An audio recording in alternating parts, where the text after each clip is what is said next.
Shalom everyone. On Matthew 23:9, and it says, "Do not call anyone on earth Father, for you have one Father, and He is in heaven." Hindi में लिखा है कि इस पृथ्वी पर तुम किसी को पिता कह के ना बुलाना, क्योंकि स्वर्ग में तुम्हारा एक पिता है। मेरे अजीजों, प्रभु यीशु मसीह जब इस पृथ्वी पर रहे तो उन्होंने स्वर्ग के पिता को बार बार अब्बा, पिता, फादर कह के संबोधित किया और बार बार मेरे अजीजों इसी चीज के ऊपर स्ट्रिक्ट रहे कि भाई मेरा एक पिता है जो स्वर्ग में है।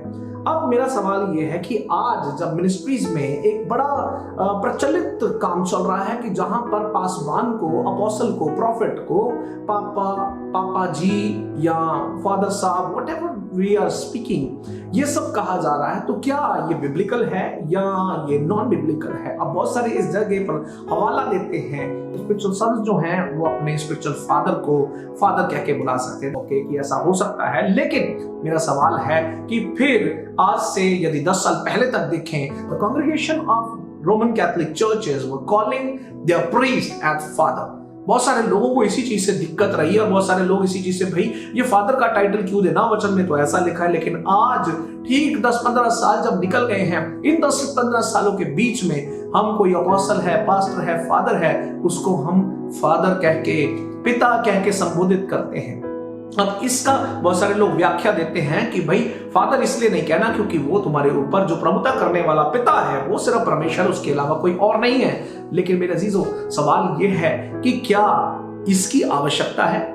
इस चीज का प्रचलन जो है मेरे अजीजों, ये प्रचलन जो है ये साउथ अफ्रीका में शुरू हुआ। और मैं आपको बताना चाहूंगा कि जब मैं साउथ अफ्रीका गया तो let me be very clear with this कि भाई वहां पर जाकर जो लोग हैं वो अपने से बड़े लोगों को, अपने से बुजुर्ग लोगों को पापा और मम्मा कह के बुलाते हैं। मतलब कि यदि उनका कोई पासवान है वो अपने किसी चर्च के बुजुर्ग मेंबर को भी बुलाना चाहेगा तो वो पापा कह के बुलाएगा। और मैंने होते हुए भी देखा। तो मेरा जो मित्र था वहां पर, मैंने उससे पूछा, I said, "What is this? Why he is calling पापा?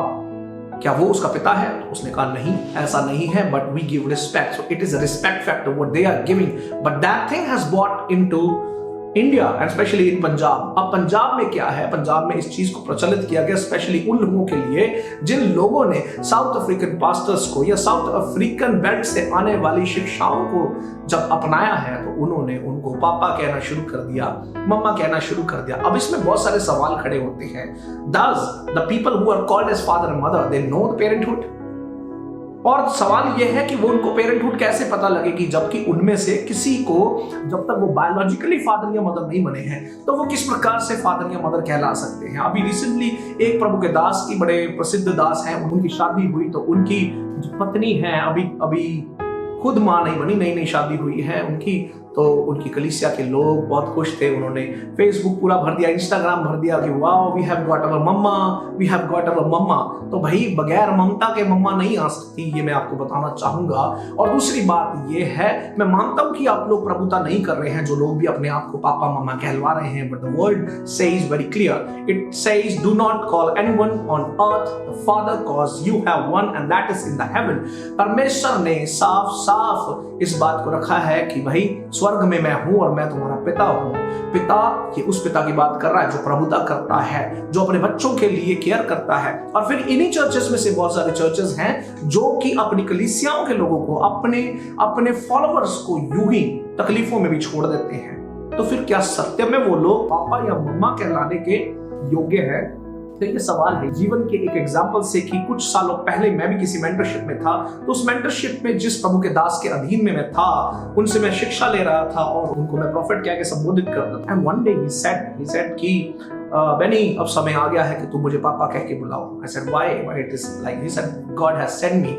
जबकि उनको ये अच्छी तरह से पता था कि भाई हम जब तक सहमति नहीं हो जाती हमारी पवित्र आत्मा में, क्योंकि पवित्र आत्मा यदि आपसे कुछ करवाना चाहता है तो मेरे द्वारा कहेगा, तो वो आपके द्वारा भी वो सेम बात प्रभु जो है आपको जाहिर करेगा।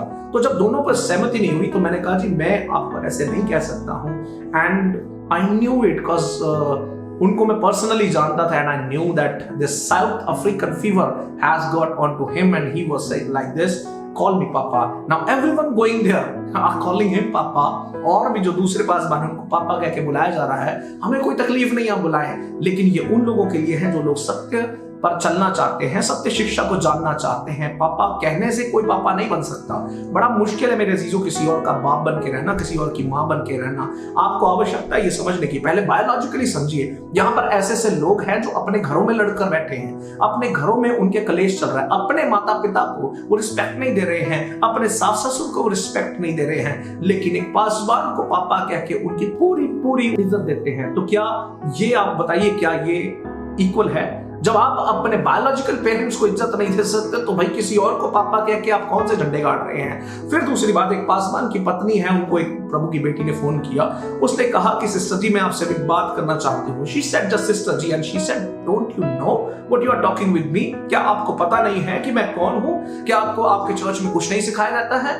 यहाँ पर लोग मुझे मम्मा कहते हैं, I demand you to call me mama, और अगर आप मुझे मम्मा नहीं कहोगे इसका मतलब आप बदतमीज हैं। मेरे चीजों सिर्फ एक शब्द मम्मा ना कहने की वजह से उसकी पूरी की पूरी शिक्षा जो अपने किसी और चर्च से वो प्राप्त कर रही है, उस चर्च की बुनियादी शिक्षा के ऊपर उंगली उठा दी गई। तो आज मेरा सवाल है, क्या पापा और मम्मा कहलाना इतना इंपॉर्टेंट है, या हम इतने ऑब्सेस्ड हो चुके हैं कि लोग हमें पापा मम्मा कहें, ताकि पापा मम्मा नहीं कहेंगे तो क्या हम उसकी वजह से एंग्री हो जाएंगे? और अगर आपके अंदर जो लोग अपने आप को कहलाते हैं, यदि आपके अंदर किसी रूप से भी आपके अंदर पापा या मम्मा जागा हुआ है, तो what kind of parent you are? एक वाक्य में आपको और बताना चाहूंगा। एक व्यक्ति था मेरे पास, मेरे चर्च में आता, तो मुझे छोड़ के किसी और बड़े चर्च में चला गया। Praise God, I said very good, go there, follow them. वहां पे उससे कुछ गलती हुई और उसे मेरे जो जानवरों की तरह पीटा गया। उसने कहा कि उस पासवान की पत्नी जो है सामने से निकल रही थी, मैंने उनको चिल्ला चिल्ला के कहा कि मम्मा मेरी मदद करो, और उस पासवान की पत्नी ने मुंह फेरा और वो चली गई। सवाल मेरा ये है कि माँ की ममता कहाँ गई? अगर उस माँ में ममता थी तो क्या वो रुककर पूछ नहीं सकती थी? आपको भी ये सोचने की आवश्यकता है कि ये ट्रेंड्स जो हम फॉलो कर रहे हैं, क्या ये बिब्लिकल सिद्धांतों के ऊपर हैं, या ये ट्रेंड सिर्फ हमें फॉलो करने इसलिए क्योंकि हम कहीं और होता वो देख रहे हैं और हमें भी यहाँ पर करना है? तो मेरे अजीजों, आवश्यकता है सतर्क हो जाने की, सचेत हो जाने की, जागने की, ताकि हम अपनी बिब्लिकल शिक्षाओं से परे न हो जाएं। तो प्रभु आपको आशीष दे।